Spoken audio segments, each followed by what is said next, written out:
Números adimensionais importantes, temos o número de Reynolds, o mais importante de todos e sempre relevante, no fundo. Independentemente do tipo de escoamento, o número de Reynolds, o escoamento pode ser independente do número de Reynolds, mas é sempre importante calculá-lo, em todo caso.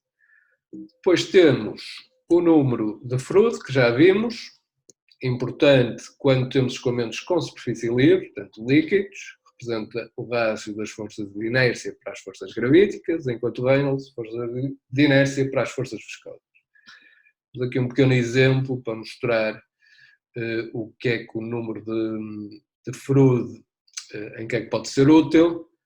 Considerem aqui um escoamento de água num canal. Só esperar um bocadinho que o vídeo abra.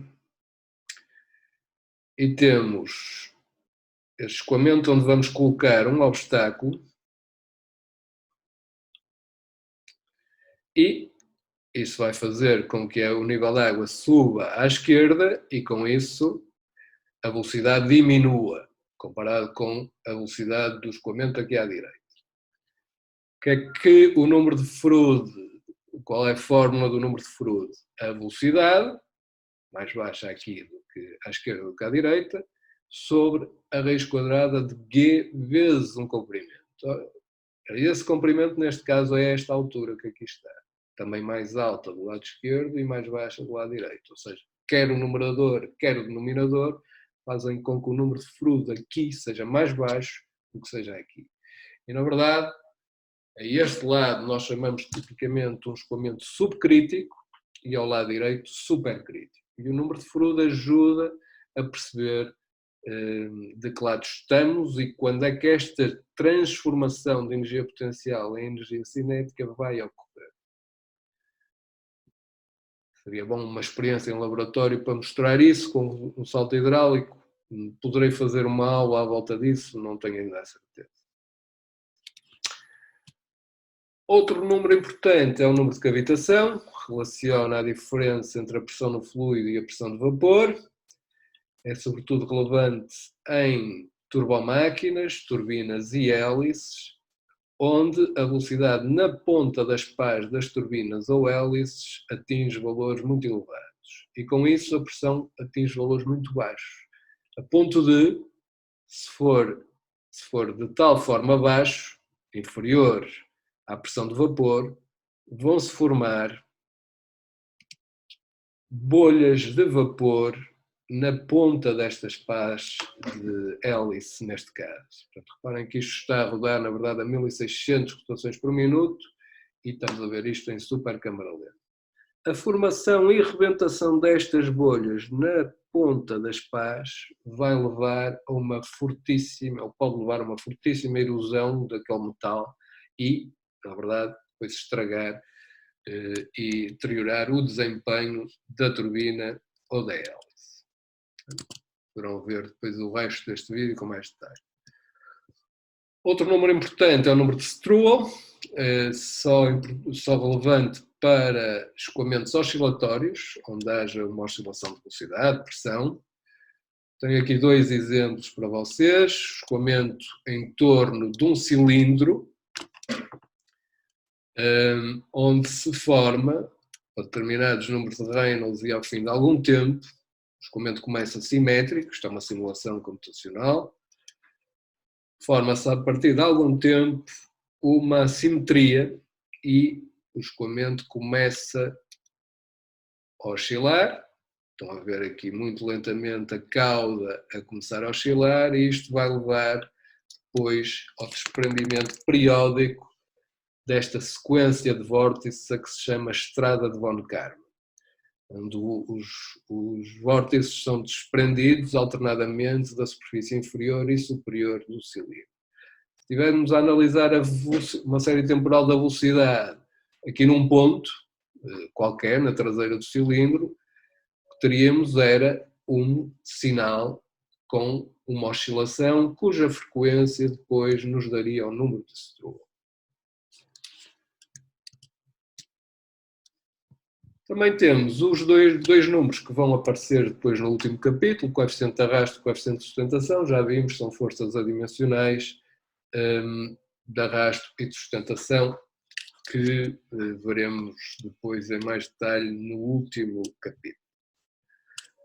Já no próximo capítulo olharemos para um outro número adimensional, que é o fator de fricção de Darcy, o F, que é no fundo uma força de atrito adimensional, ou seja, a força que a parede interna das condutas exercem sobre o fluido que está a circular lá dentro, sobre as forças de inércia.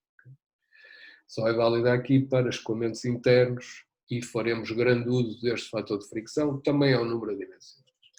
Muitos outros existem, estão aqui alguns exemplos de outros números usados em mecânica de fluidos e outros também, os mais comuns da transferência de calor, que vocês verão para lá. Para terminar, bem, estabelecemos relações adimensionais, análogas às relações dimensionais, por exemplo, substituímos a função F do comprimento, velocidade, massa volúmica e viscosidade por uma função G que relaciona um coeficiente de força com o número de Reynolds. Agora precisamos de ir para o laboratório para encontrar esta função G. Para isso vamos construir modelos à escala, seja modelos maiores ou mais pequenos do que o nosso protótipo, dependendo do que for conveniente. Vamos fazer as nossas experiências e, em função dos resultados, refinar o protótipo. Esse é o objetivo do processo de investigação e desenvolvimento. Para podermos concluir ou tirar ilações das nossas experiências no nosso modelo, à escala, temos que assegurar uma série de semelhanças. Elas são de 4 tipos, que só nos interessam de 3, na verdade, aqui. Semelhança geométrica, semelhança cinemática. Portanto, geométrica tem a ver só com a geometria do corpo, cinemática tem a ver com o movimento do fluido e dinâmica tem a ver com forças. Se tivéssemos transferência de calor, também teríamos que assegurar a semelhança térmica.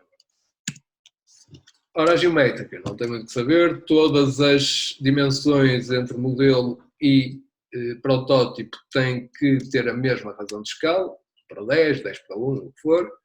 Os ângulos são adimensionais, portanto mantêm-se iguais. Não esquecer que a rugosidade também é um comprimento, é na verdade a altura média das irregularidades da superfície, também tem que estar à escala.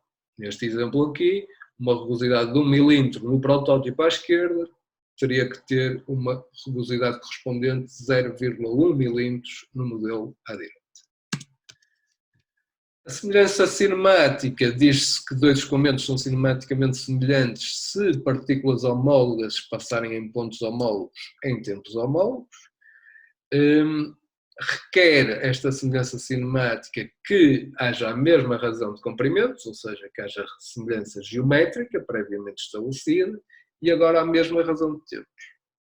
Portanto, a mesma razão de velocidades entre protótipo e modelo. Para isto, para assegurarmos isto, na verdade o que temos que fazer é assegurar que os números adimensionais que regem este escoamento são os mesmos para o protótipo e para o modelo.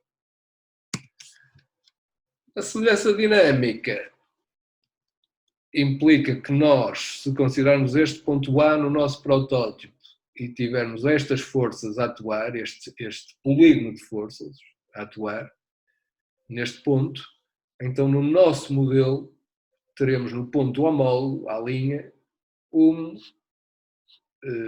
polígono de forças geometricamente semelhante àquele, mas com valores diferentes das forças, mas todas à mesma escala. Okay? Mais uma vez, asseguramos isto como? Tendo assegurado previamente semelhança geométrica, semelhança cinemática e assegurando que os números adimensionais são os mesmos entre protótipo e modelo. Até porque muitos deles representam justamente rácios de forças. Forças gravíticas sobre forças de inércia sobre viscose, etc. Vamos ver agora alguns exemplos. Um exemplo mais simples. Vamos usar um modelo de escala reduzida, de 1 para 10. O que é que está a acontecer ao número de Reynolds se mantivéssemos o resto igual?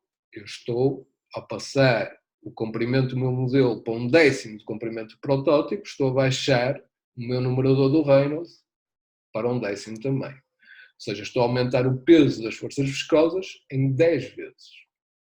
Portanto, não estou aqui com semelhança. Para assegurar que o Reynolds é o mesmo e mantendo o mesmo fluido, ρm é igual a ρp e μm é igual a μp, então neste caso eu vou ter que multiplicar, só posso mexer na velocidade, eu vou ter que multiplicar por 10 para que o meu numerador se mantenha o mesmo, modelo e protótipo. Um caso 2, um caso um bocadinho especial, passar um bocadinho a correr, este é um escoamento invíscido e rotacional, podemos desprezar a viscosidade do fluido, isto chama-se um escoamento potencial também. Isso basicamente quer dizer que o denominador do Reynolds é zero, viscosidade zero. Portanto, o Reynolds é infinito, seja para o modelo, seja para o protótipo. Portanto, há sempre semelhança cinemática. Aqui o problema é independente da velocidade. Vamos obter resultados iguais, seja para uma velocidade de 10 metros por segundo ou de 100 metros por segundo. Já não afeta. Um terceiro caso mais interessante é um escoamento aqui com superfície livre e que é regido agora por dois números adimensionais, o Froude e o Reynolds. Temos que ter igualdade dos dois nos dois casos. O modelo e protótipo tem que ter o mesmo número de Froude e o mesmo número de Reynolds. Vamos desprezar o número do Weber e a tensão superficial. Então, o número de Froude, que ali apareceu errado, faltou ali um termo, igual à velocidade sobre a raiz quadrada de G vezes L, isso impõe que a velocidade, o rácio da velocidade do modelo para a velocidade do protótipo, aqui está, perdão, tem que ser igual à raiz quadrada do rácio do comprimento do modelo sobre o comprimento do protótipo, ou seja, igual à raiz quadrada da escala que estamos a usar. Mas a igualdade do número de Reynolds, vimos atrás, exige que o rácio da velocidade do modelo para a velocidade do protótipo seja igual ao rácio do comprimento do protótipo sobre o comprimento do modelo. Ora, para conseguirmos respeitar as duas coisas, nós vamos ter que mudar as propriedades do fluido. Temos que encontrar outro fluido. Não podemos fazer as experiências em laboratório com o mesmo fluido que fazemos para o protótipo, em que o protótipo vai atuar. Então, nesse caso, fizemos aqui uma manipulaçãozinha, vemos que podemos mudar a viscosidade, teríamos que mudar a viscosidade cinemática do fluido do laboratório, de forma a que o rácio dessa viscosidade cinemática sobre a viscosidade cinemática do fluido real fosse igual à escala que estamos a usar elevada a 3 meios. Ora, se estivéssemos a usar uma escala de 1 para 10, alfa igual a 0,1, teríamos que ter aqui 0,1 elevado a 3 meios,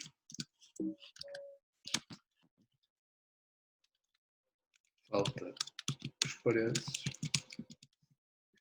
teríamos que ter aqui um fluido líquido que tivesse uma viscosidade, e vamos supor que o protótipo era água, uma viscosidade que fosse cinemática de 3% da água. Ora, esse fluido não existe. Não existe na natureza. Portanto, não podemos fazer uma experiência respeitando Froude e Reynolds ao mesmo tempo. O que é que se faz nessa circunstância? Sacrifica-se. Vamos fazer experiências com o número de Reynolds mais baixo, mantendo o Froude igual, e vamos obter resultados aqui, numa gama de números de Reynolds, onde o modelo vai, quando vamos fazer as nossas experiências, para vários Reynolds, mas duas ordens de grandeza inferiores ao número de Reynolds a que o protótipo vai operar, vamos tirar daqui uma curva e vamos extrapolá-la para os números de Reynolds do protótipo. Vamos quantificar depois uma incerteza associada a esta estimativa, a esta extrapolação, e vamos ter uma gama de resultados em vez de ter um resultado único com uma incerteza associada. É o que se pode, é o que se consegue fazer quando temos uma situação deste género. Pronto, e é este o capítulo da análise dimensional e semelhança. Tem aqui os pontos que eu considero mais importantes: respeitar a homogeneidade dimensional das equações, saber adimensionalizar as equações, saber aplicar o teorema dos πs de Buckingham, os passos e as regras que estão listadas antes, reconhecer os números adimensionais mais comuns e as variáveis que os compõem, Reynolds, Froude, cavitação, coeficiente de arrasto e sustentação e o fator de fricção, que veremos depois mais tarde, já vos disse, no capítulo seguinte, e aplicar e conhecer os conceitos de semelhança geométrica, cinemática e dinâmica, não dimensional, através dos conceitos geométricos e dos valores dos números adimensionais relevantes para cada caso. Realmente, vou terminar com um exemplo de um exercício de exame de 4 de julho de 2017. Isto era uma pergunta teórica, na verdade, como geralmente a análise dimensional não resulta num exercício prático de exame, mas antes num exercício, tipicamente numa pergunta teórica. E então, lendo o enunciado, em 1941, Kolmogorov, um matemático russo, mostrou que um comprimento característico eta e a velocidade característica u, em metros e metros por segundo, respectivamente, dos turbilhões mais pequenos de um escoamento turbulento dependem unicamente da viscosidade cinemática, nu, em metros quadrados por segundo, e da taxa de dissipação da energia cinética turbulenta, epsilon, com unidades metro quadrado por segundo ao cubo. Com base nesta informação e usando as técnicas de análise dimensional, é-vos pedido para determinar o comprimento característico adimensional, assim como uma velocidade característica adimensional que satisfazem os requisitos acima. Mais uma vez, há várias respostas para isto, ok? Por causa de podemos elevar sempre isto a quadrados, a cubos, etc. Ou inverter, por exemplo. O que eu sugiro é que vocês apliquem o teorema dos πs de Buckingham, mas com a vantagem de já termos os parâmetros base determinados. Portanto, a parte difícil já está. Já sabemos que temos que encontrar o comprimento e a velocidade características a partir, usando como base o epsilon e a viscosidade cinemática. E, portanto, vamos então encontrar o comprimento característico multiplicando o epsilon com elevado ao expoente A, vezes a viscosidade cinemática elevado ao expoente B, vezes o comprimento. Isto tem que dar um número adimensional. Esta é a formulação do problema. Portanto, dá um sistema agora de apenas duas equações e duas incógnitas, só temos comprimento e tempo, e resolvendo isto dá um expoente A de 1/4 e B de menos 3/4. Ou seja, o comprimento característico é igual a epsilon elevado a 1/4 vezes a viscosidade cinemática elevada a menos 3/4 vezes o comprimento dimensional epsilon. Ou seja, o comprimento característico é igual a epsilon vezes a raiz de epsilon sobre viscosidade ao cubo elevado a 1/4. Tão simplesmente. Verificamos já agora que isto dá de facto a dimensional. Eta tem metros, o epsilon, metro quadrado por segundo ao cubo, vezes a viscosidade ao cubo, aqui invertida, menos, elevado a menos 3, metros à sexta e segundo ao cubo a dividir por metros à sexta. Ora, isto vai dar, o segundo vai desaparecer, eu vou ficar aqui com 1 sobre metros à quarta, cuja a raiz quarta é 1 sobre m, e portanto fico com m sobre m, que é a dimensão. Velocidade característica vai ser a mesma coisa, mas vamos substituir o eta pela velocidade. Fazemos a mesma análise, temos um outro sistema de equações e ficamos com agora os dois termos epsilon e mu elevados a menos 1/4. Ficamos à dimensionalidade.